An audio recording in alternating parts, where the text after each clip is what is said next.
Because the one thing that we should have known and maintained was the substance that kept our family, our ancestors in Africa, as healthy as they was found. We are not that healthy today. We have lost the connection with Africa. We don't know how to get back home. And I'm not talking about on a ship. We're talking about psychologically. We're talking about knowing those substances, those things that they were eating, that we would be healthier, because today, Black America is sick. Black America is very sick. Dr. SEBI put together the new compounds, such as the chelation 1. The chelation 1 is designed to enter the body and remove maximum amount of debris from the colon. The other one we put together is the electrocell. It's self-identity, self-explanatory. Electrocell, to electrify the body. Meaning that we have selected from the forest the plants that are highest in electrical impulses, put them together in a tablet form. So as you begin to cleanse with the chelation 1, you're being nourished with the electrocell. Simultaneously, we're going to give you another one, which is the E-card. The E-card is to remove fluid from the system. Fluids from your system, unwarranted fluids. At the same time, simultaneously, nourishing the muscles. So the other one, which makes up the package of intracellular cleansing and rebuilding, is the central nerve system. That is the first system that gives way once acid enters the body. In strengthening these systems, we find that people with AIDS, diabetes, leukemia, sickle cell, in less than 48 hours begin to show you where their health has improved. And many who had AIDS, I have diagnostic sheet to show you, the world, that we have cured AIDS in 14 to 17 days. On the average, we cure AIDS 3 months, 90 days. We say that we are intelligent. We say that we are cosmic. We also go further and say, I am spiritual. But imagine this, you spiritual people, that the day that your mother and father decided to copulate and make love, the sperm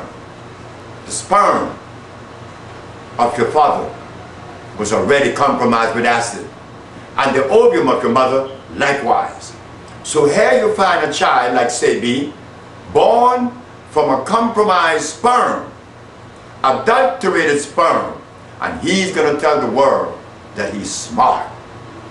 How could I be, when the very structure of sperm that made me was compromised with blood and starch? But they were a part of me that was preserved. I didn't go to school.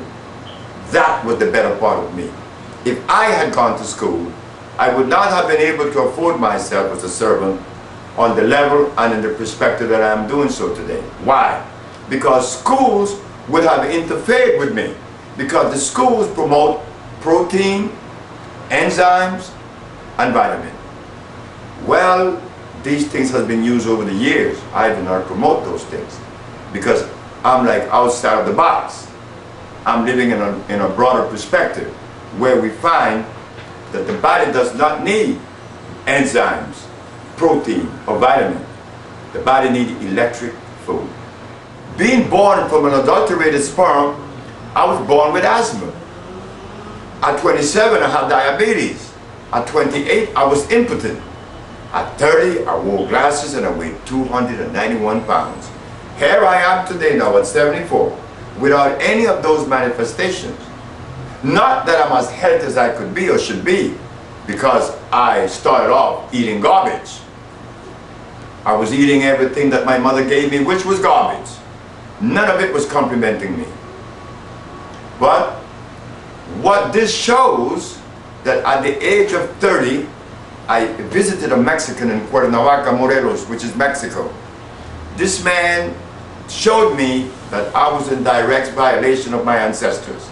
He took me away from all blood and starch, and he gave me these 3 bags. Each bag would last me a month. What was in the bags? A bunch of herbs, already grind up and mixed, but I never knew what the herbs were because that's his trademark. Did you eat them, drink them? No, I made 3 cups of tea every day. I would drink 3 cups of tea every day. And at the ending of 90 days, I didn't have any disease.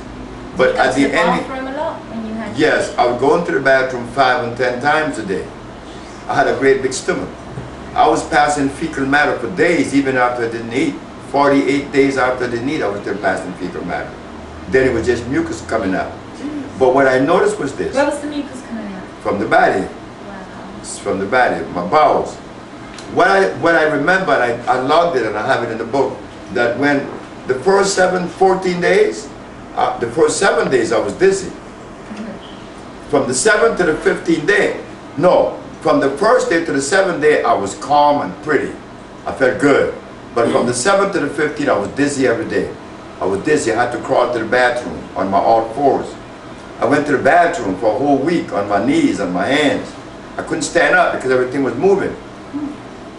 But on the 16th day when I woke up, it was a peace that I didn't remember. A peace that I never remember in my life. Then on the 27th, but the 20th day, I didn't hear the wheezing in my chest that I used to have with asthma. Then my diabetes, 140 and 200, no longer exists. And how much do you weigh now?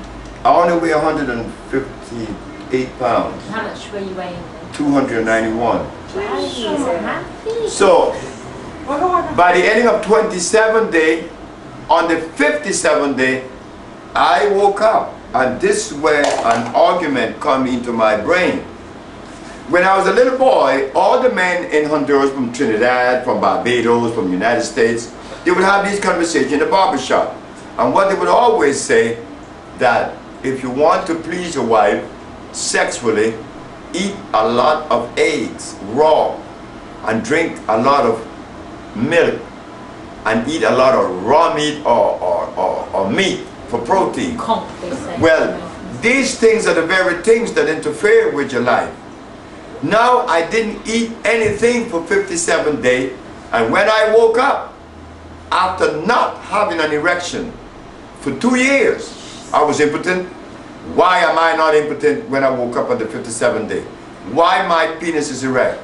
Because my body got the opportunity to drain itself of the buildup of calcification, cholesterol, triglycerides, and the rest. So now, the orifice, which is the penis, is spongy. It needs blood to flow to erect it. But now, those little orifices are clogged. But in 57 days, it would drain down. And I think I was very happy.